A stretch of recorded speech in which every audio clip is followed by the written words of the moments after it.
last 10.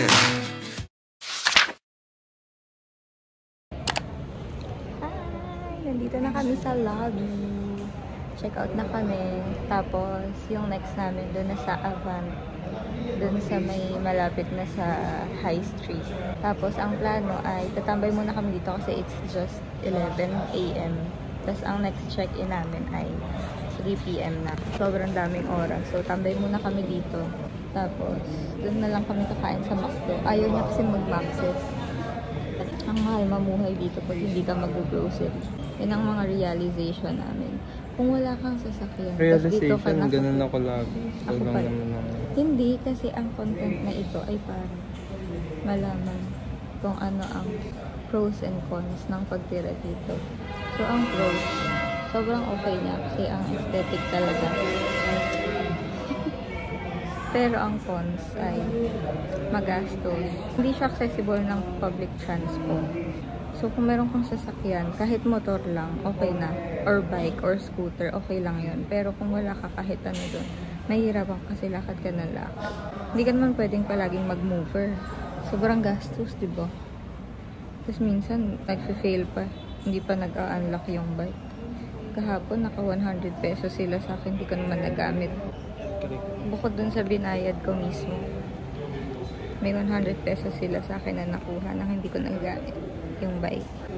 Anyway, later, ano bang plano natin? Wala na kaming plan kasi as in, eto, ngayong araw na to, sobrang freestyle na lang niya kung saan na lang kami dalhin. Pero, meron pa akong mga restaurant na gustong puntahan sana. Kaso kain kami ng kain. Ang chika pala guys, pumunta kami ng Wolfgang kahapon kasi tinry namin.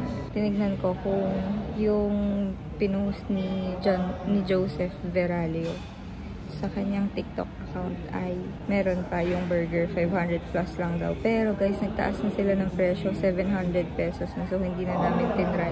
Hindi na siya worth it kung pupuntahan nyo ng 700 pesos. Tapos, alam mo yung budget friendly. Para sa mga mayayaman, okay, sige. Okay naman sa kanila yung 700 plus. Pero, kung sa mga gusto lang itry mag-Wolfgang, hindi advisable. Yung 700 na sobrang mahal na nun. Anyway, I'll update you again later, guys.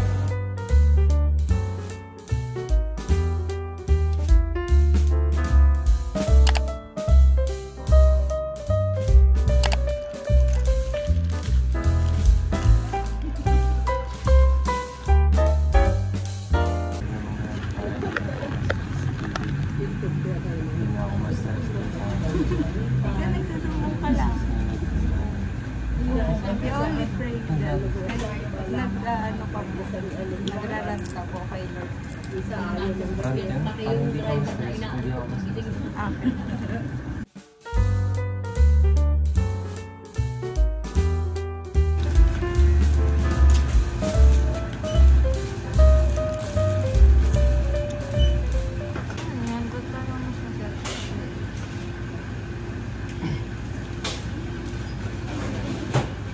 Wala ko nalasan.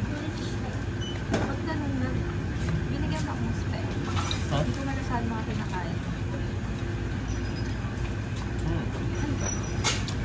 Parang hindi mo ko yung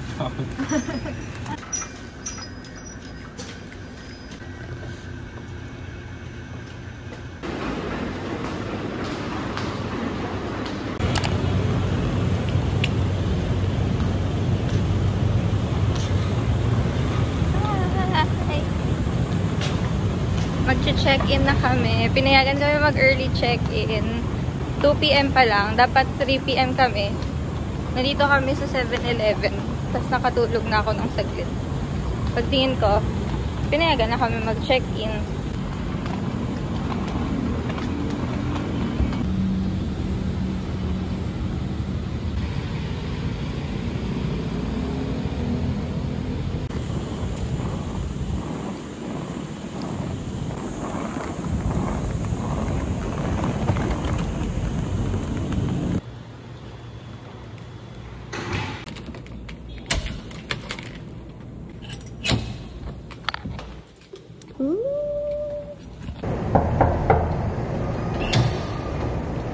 Hi guys! So, let's come here dito sa aming second unit na pagsistayan. Parang Vogue. So, ang pinagsistayan namin ngayon ay nabook ko sa Airbnb. And this cost mga 4,000 pesos. Nakuha ko doon ng mga 3,800. Pero parang, ayun nga, nag-risked kami. So, naging 4K siya. Kasi, di ba, pag nagpaparisked ka sa Airbnb, may additional siya ng mga 300 pesos. Anyway, papakita ko sa inyo kung ano yung meron dito sa loob na to.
Wow, parang mag-report.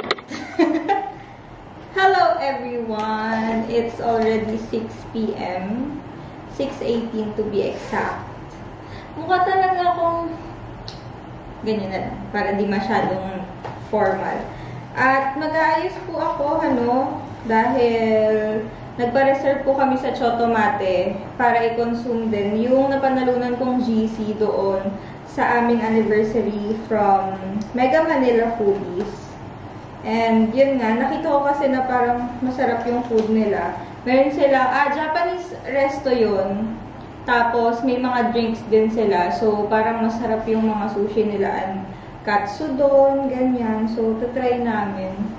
Sasama ko na lang kayo later. And tomorrow pala guys is our last day dito sa BGC.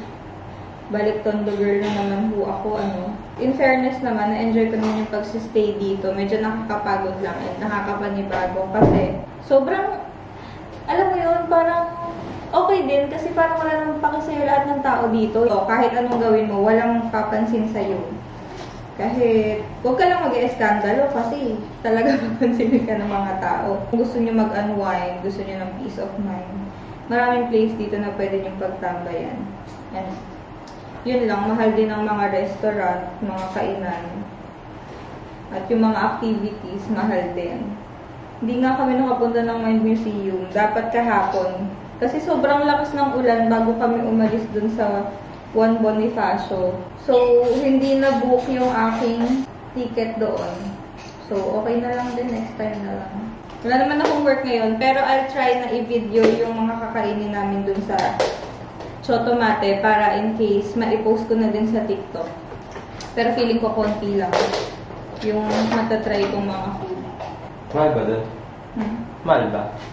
Mahal ba? Nagpupo ng 500. Hindi naman, sakto lang. Mga 200, 300. Oo. Ilang peraso yun? Depende pa. Dalawang peraso lang ganun. Hindi naman. Oo. Madami na yun. Huwag ka maglalala pa.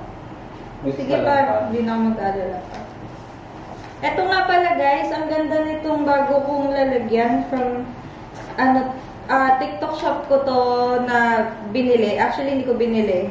Free, sa akin, free sample. 7 pieces siya. Sobrang useful. Magugustuhan niyo. Tapos, ang dami pang color na. Hindi ko pala to TikTok shop. Ano pala to? Sa Lazada ko siya binili. Kaso medyo mahal, 500. Pero maganda quality ha. Marami akong na-try na ganito. Pero, hindi siya masyadong nice. Ito, okay naman. Ang lakas ng ulan kanina. Ngayon wala na. Natatakot-takot ko. Nag-vlog ka ba? Ano ba? Akala sa po. Natatapos na ako. Alam mo ulit eh.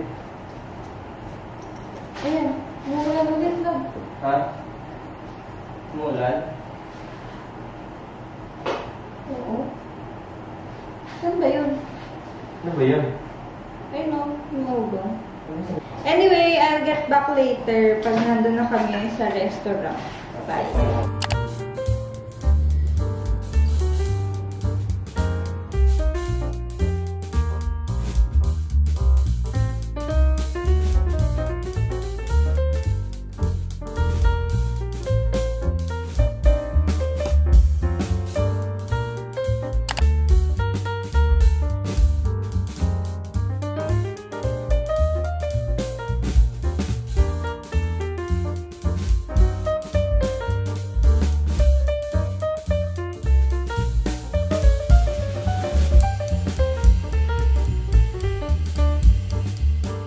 Uwi na kami, mga Bessie Cakes. Galing kami sa Angkan. Natsempohan. Ay, ang ingay naman! Natsempohan namin na open yung Angkan. So, akala ko din nung una, ano siya, parang bilihan ng sasakyan yung unang punta namin. Yun din akala niya. So, ngayon, naalala ko na sikat to sa TikTok. Tapos nakita ko yung interior. Sabi ko, ooh! Coffee shop! So, pumunta na kami. In fairness, masarap naman yung kanilang drinks.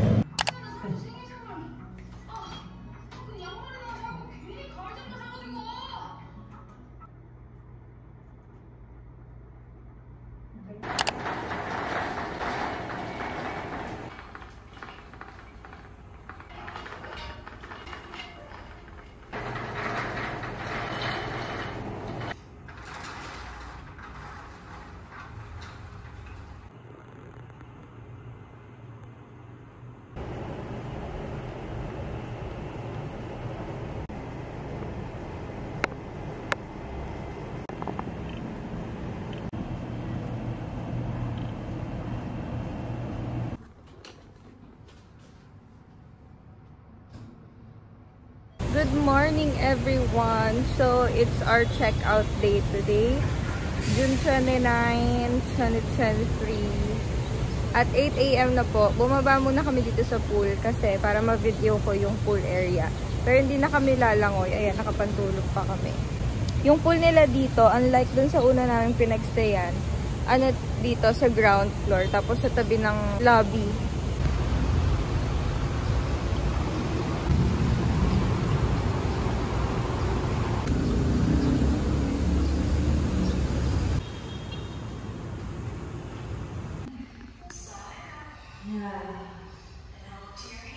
Good morning, guys! So, we just went to gym and pool of this building. Yung pool nila sa ground floor, tapos yung gym nila sa second floor. Meron din silang area for kids kaso under construction. And then yung skydeck din nila closed ngayon. Today is our checkout day and 12 PM kami mag-check out. Okay naman yung pagstay namin dito. Pansin niyo, sobrang dami kong clips dito kasi nagagandahan talaga ako dito sa place na to. Tapos, ang bait pa ng host. Okay din, sobrang lamig din dito. Hindi ko alam kung bakit. Kung nasa loob ba kami doon. So, isa namin pinagstayan or talagang maulan lang. Pero umuulan din naman kasi nagstay kami sa kabila. So, sobrang na-relax ako dito kasi yung nakikita kong view, okay din pala. Kasi ever since, no, ginusto kong tumira dito sa BGC, ang gusto ko makita city view. Pero nung nakita ko yung golf course dito sa gilid, maganda pala, nakaka-relax pala siya tingnan, yung mga greens. Okay din pala. Tapos ang daming dumadaan ng mga aeroplano dito. Next, ayun guys, sana nag-enjoy kayo sa aming trip na 5 araw. It's kinda tiring but enjoyable naman. Sobrang, ang dami ko rin napuntahan, ang dami naming na-try. And, ayun, kung okay lang sana mag-longer stay, okay lang din sa akin hanggang mag-1 week. Pero kasi syempre, paano na yung bahay? Paano yung apartment? Bakit pa kumuha ng apartment?